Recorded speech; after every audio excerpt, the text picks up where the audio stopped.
Afternoon listeners, and welcome from Bloomfields, home of Needham Market Football Club, for this Central League Southern Premier Division clash between Needham Market and Tamworth. Commentary this afternoon will be brought to you by myself, Kev Clark, and alongside me, Stuart Bywater. Good afternoon everyone, and we had a really nice welcome, didn't we, Kev, to Needham Market this afternoon, and it's a really nice tidy ground actually. It looks very well maintained. The pitch actually looks in really good condition considering the amount of rainfall we've had, and considering it's the back end of the season now. I'll go through to the two lineups for the benefit of you listeners this afternoon. So for the home side, in goal Jake Jessup, number 2 Jake Dye, 3 Callum Sturgis, 4 Samuel Squire, 5 Kieran Morphew, 6 Daniel Morphew, 7 Joe Marsden, 8 the captain Gareth Heath, 9 James Baker, 10 Jamie Griffiths, 11 Adam Mills. On the bench for the Marketmen is Luke Ingram, Jeremiah Comanzi, Regan Pelling, Connor McLaughlin and Finlay Shorten. For Tamworth, in goal Jazz Singh, 2 Rashan Francis, 3 Kyron Stefana, 4 Ryan Bezic, 5 Captain Joel Kettle, 6 Joe Magunda, 7 Jack Concannon, 8 Jordan Clement, 9 Tyrell Waite, 10 Claudio Diaz, 11 Chris Late. On the bench for the Lambs, Charlie Jemson, Fortune Maposa, Charlie Shaw, Janai Gordon and Ravenel James. And we are underway here at Bloomfields for Tamworth's 34th match of the season, going in search of their 11th league victory. Yeah, Gary and Andy actually played that down a little bit there, but who knows. Here's Tyrell Waite on the edge of the 18-yard box. He goes for an early shot actually, that's well wide. Didn't trouble Jake Jessup at all there, but yeah, I think it was a little bit off balance really, and it probably went a good 10 foot wide of the post, Kev. Where they face Rushden and Diamonds away, of course, playoff chasing, and of course another team in playoff contention, Colville. Ball in towards Jordan Clement, hits that first time on the volley from about 12 yards, and well, it wasn't far away over that bar. It was a really good technique actually to be able to get control over that. I'll probably say that was the best chance that either team have had to score so far, Kevin. It's took 25 minutes to get an actual chance on goal. Diaz on the ball now in the centre circle, outside of the boot flick, round the corner to Tyrell Waite, who in turn flicks one round the corner to Chris Late. Will run at the marker now, Jake Dye. Desperate lunge from Dye and doesn't get there. Late goes past him, but the goalkeeper does enough. And somehow Late didn't get a shot on goal there, Stuart, when it looked likely. No, there was appeals for a penalty there, but I think Chris Late possibly made more of it than he did, but I was just lucky there that Jake Jessup, the Needham keeper, went across to check on Chris Late. It was still not got up yet. Referee just paces out the 10 paces where he wants that wall to be, which is another yard further behind where they were. Ryan Bezic is stood over this one, Kevin. We've seen him hit them from this sort of range, and they generally are on target.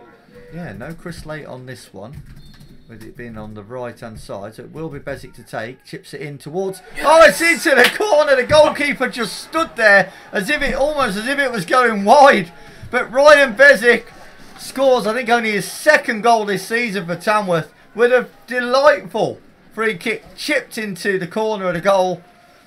Yes. Tamworth 1 up, Stuart. That was a really strange goal as well, not taking anything away from the skill of Ryan Bezic whatsoever, but everybody stood still thinking it was going wide because the Needham keeper Jake Jessup just didn't move. This is a really good opportunity now for the home side. It's Marsden to take it. It's low, it's straight at Jazz Singh. I think he did the right thing there actually, Stuart, for keeping that low, but Jazz Singh actually positioned himself very, very well and gathered that after a single bounce. But he's their danger man really, with 18 goals so far in the league. And that goal for Tamworth coming from Ryan Bezik's right boot. Free kick just outside the area on 39 minutes. Concannon gets a shot off across the goal. Oh, and he's danced through the middle of the defence there. A shot in off the far post, and it is 2-0 to Tamworth. And for a minute, Kev, once again, everybody stood still. I don't know whether it's just that we're in this press box, Stuart, and it just kind of separates us and disconnects us, but it's almost surreal. What a great scoreline it is. If you're a Tamworth fan, of course, which I know the vast majority of you guys listening in on Mixlr this afternoon are. There is the half-time whistle. Stuart, it's just great that I've been on the other end of it when I can't make games, and I've heard commentating going on and goals going in. It's fantastic to have that facility. Only goes as far as Jake Dye now. Spreads that one wide to Marsden. He steps inside, outside of the boot pass inside, but Tamworth closed the door. Clear up to Waite. He rather jumps in but gets away with that one, and now he's fed Chris Late, and Tamworth now are in an advanced position over the halfway. Chris Late with a chance to make it 3! He does with absolute aplomb. It was never in doubt. Needham Market 0, Tamworth 3. Yeah, and the Needham players are really quite aggrieved at that, aren't they, Kev? That wasn't a free kick. And Gareth Heath, the Needham captain, hasn't moved since that challenge. Be careful what to say, don't we, Stuart? We do. Don't want to jinx it. That's it. Ball into the Tamworth box by Heath. Heading towards goal. It's actually in the corner, but again, it's almost surreal as there's hardly any noise around the stadium. And it is a goal for Needham Market. Needham Market 1, Tamworth 3. Roughly halfway into the Needham half. Up towards Kettle at the back stick. Hits it back across goal. Shot charged down from Jordan Clement. Needham survive.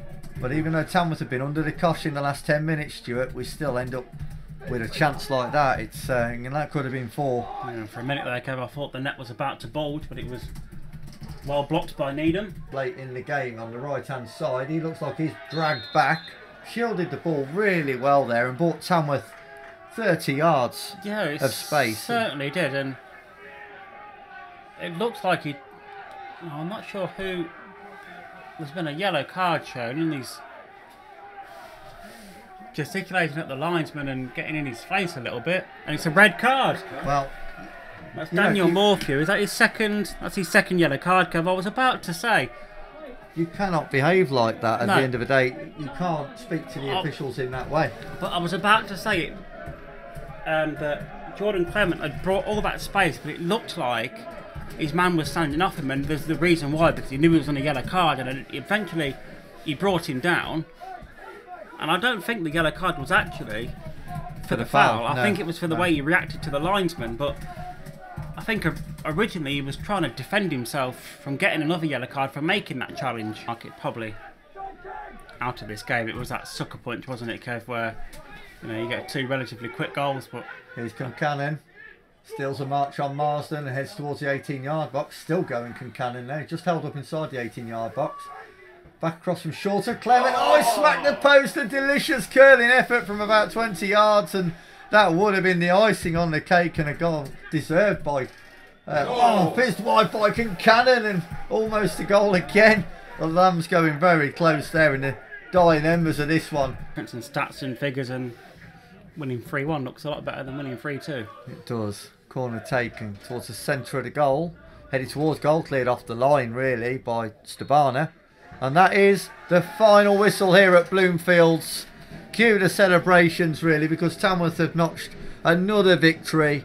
Another 3 points under Andy Danlishan and Gary Smith. A really good solid performance, and eventual winners by 3 goals to 1, Stuart.